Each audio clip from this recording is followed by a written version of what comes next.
Hey guys, it's Chen. In the past decade, China has become a legitimate economic powerhouse. Chinese people, they're traveling more than ever, more millionaires than ever are popping up everywhere in China. And when you travel to China, most of what you'll probably see is tall buildings and seemingly happy and content people. But there are a lot of things going on behind the scenes that may really surprise you. The gap between the uber rich and the really poor have only increased. And because of the land seizures and local corruption, most of the rural Chinese still have it really bad. That's enforced organ harvesting and cracking down on human rights activists. These are all things that you won't see when you're on vacation in, I don't know, Shanghai. And one thing I've talked a lot about on this channel is the topic of censorship in China. And although the Chinese constitution guarantees its citizens freedom of belief and freedom of press, but in actuality, the Chinese constitution is really just a lame duck constitution. It doesn't have any real powers. The constitution that everybody actually goes by in China is actually the one created by the Chinese Communist Party,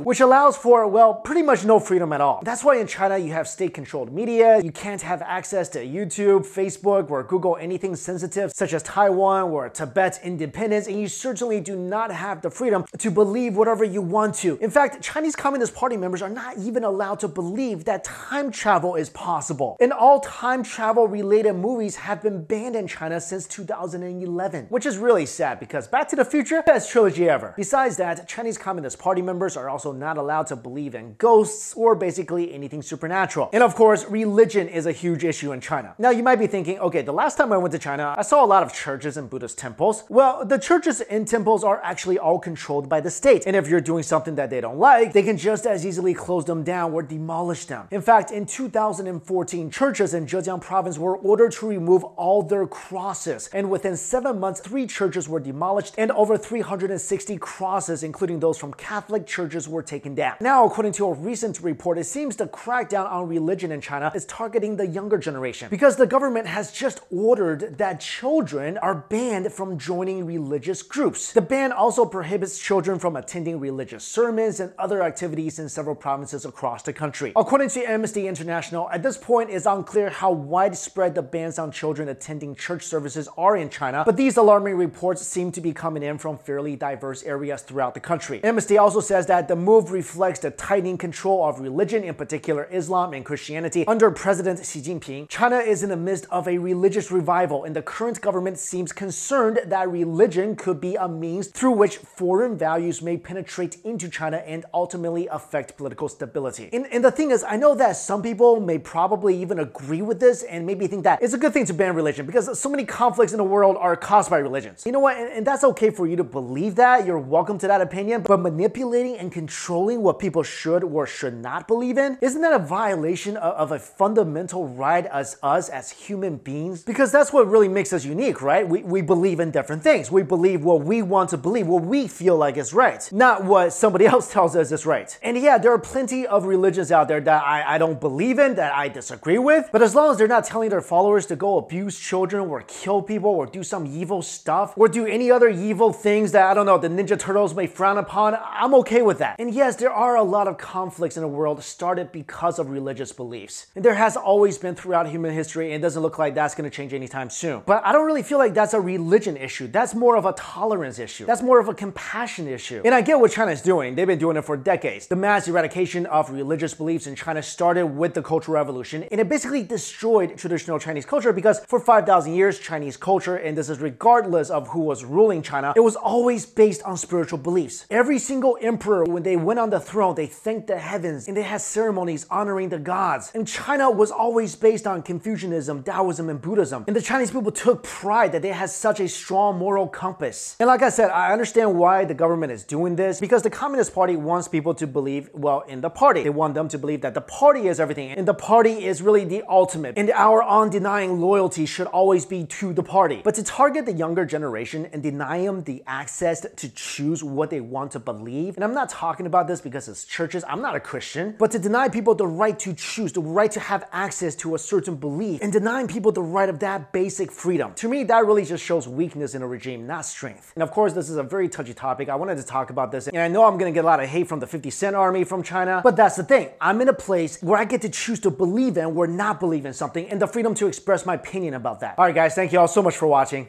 I'll see you later.